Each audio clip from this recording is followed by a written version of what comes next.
You know when you started out editing and it was the longest and most painful thing you've ever done? Except for watching Spurs for a whole season, of course. And you just wish you'd watched a video on the basics of editing. This is that video. Videos are primarily built around A-roll and B-roll. These names come from when they used to shoot all movies on film. They would have used two rolls of film, one being the A-roll, which would be the main roll of film, and then the B-roll, which would be an identical roll of film used for cutaway shots and transitions. Now, even though the majority of editing is now done digitally, these terms have stayed around. So you've got the A-roll, that's the main narrative of the video. It's the backbone that's telling the story to the viewer. So this footage of me talking to the camera right now is the A-roll of this video. And then you've got your B-roll. So your B-roll is the footage that is supporting what's being said in the A-roll. So for example, if your A-roll is talking about trees, then some appropriate B-roll to put on top of that would be trees.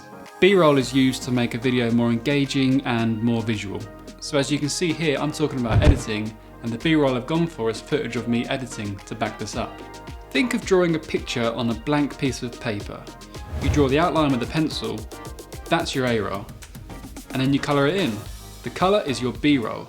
You can't start colouring in before you've drawn the picture. To start an edit, you'll bring your A-roll into your editing software first. In this example, I'm using Final Cut Pro, but this can be done with any basic video editor. This area here is called your timeline. This is where your video is all put together. Once the A-roll is added to the timeline, it's time to cut it down. In this example, the A-roll is a scripted video of me talking to the camera. So I have to go through and cut out any mistakes, ums and gaps. To help do this, I'm using the audio waveforms to help guide me. The audio waveforms are a visual view of the audio in the clips.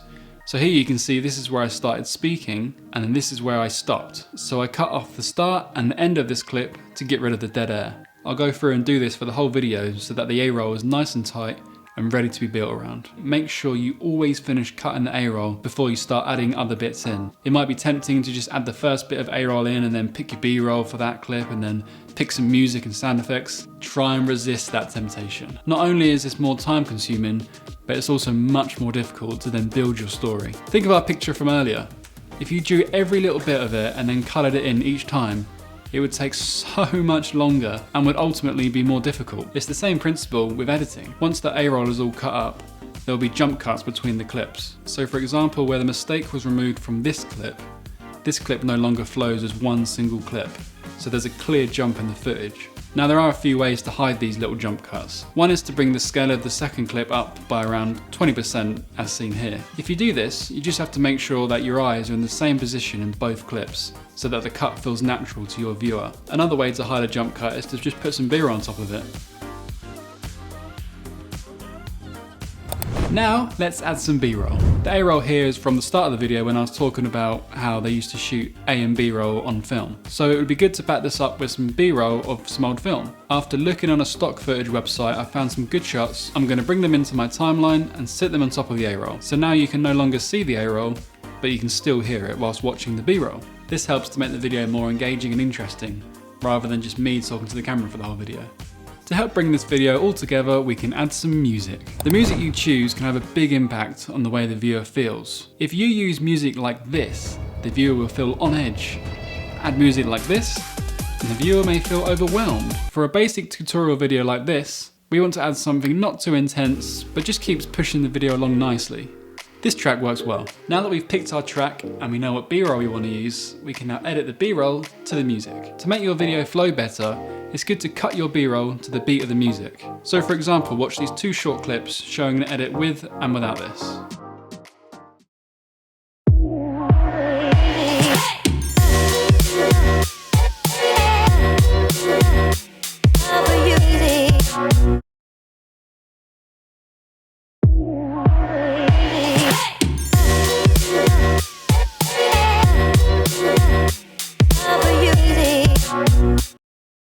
To do this, you want to have a look at the waveforms of your music. You can see the beats being shown here on these spiky bits. You want to line up the cut between these two clips here to be exactly over the spike. And now see how that cuts on the beat. Another good trick to use when adding music is to find where there's a beat drop or where a chorus kicks in and bring that in just after the intro of the video. So in my timeline, you can see that this part here is just after the intro. There's some text saying the basics of video editing. Listen to the difference the music makes when it's a random part of the song as this happens, as to when the song is kicking in at that point. And you just wish you'd watched a video on the basics of editing. This is that video.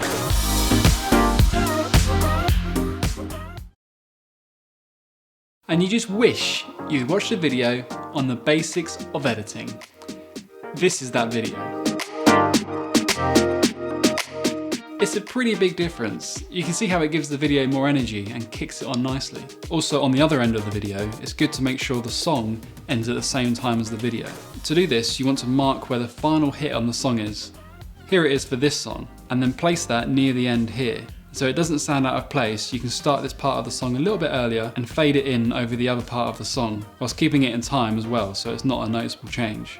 To help do this, you can use the waveforms again to help you line up the beats, and then you can get them both in line and fade it in. So that was the video you should have watched before you started editing. But it's better late than never.